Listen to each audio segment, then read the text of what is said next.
5月30日，現貨黃金價格反彈，因前一交易時段觸及逾一週低點後出現逢低買入現象。此外，美國貿易法院裁定總統唐納德·特朗普 Donald Trump 對主要貿易夥伴實施的關稅超出權限，引發市場關注。而投資者的焦點也逐步轉向本週即將公佈的美國核心通脹數據。美國位於紐約曼哈頓的國際貿易法院裁定，白宮隨後迅速提起上訴，並暗示如果有必要，將把案件上訴至聯邦最高法院。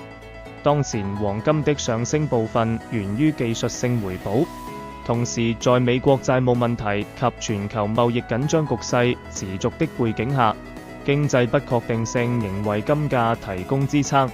當前市場聚焦週五即將公佈的核心個人消費支出 PCE 物價指數，這數據將成為判斷美聯儲未來利率路徑的重要依據。黃金短期技術前景，黃金日線圖顯示，週四黃金價格恢復上升趨勢，現貨黃金價格接近5月28日高點$3325。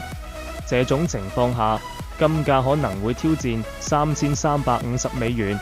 如果突破上述水平，金價下一個關鍵阻力位是$3400和5月7日的震盪高點$3438。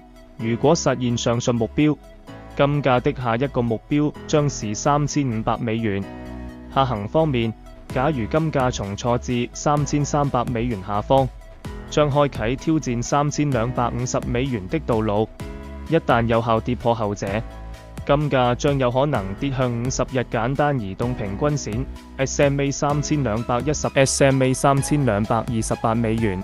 所有內容僅供參考，不構成投資建議。如據此買賣，盈虧自負。請訂閱、按讚、分享，多謝收看。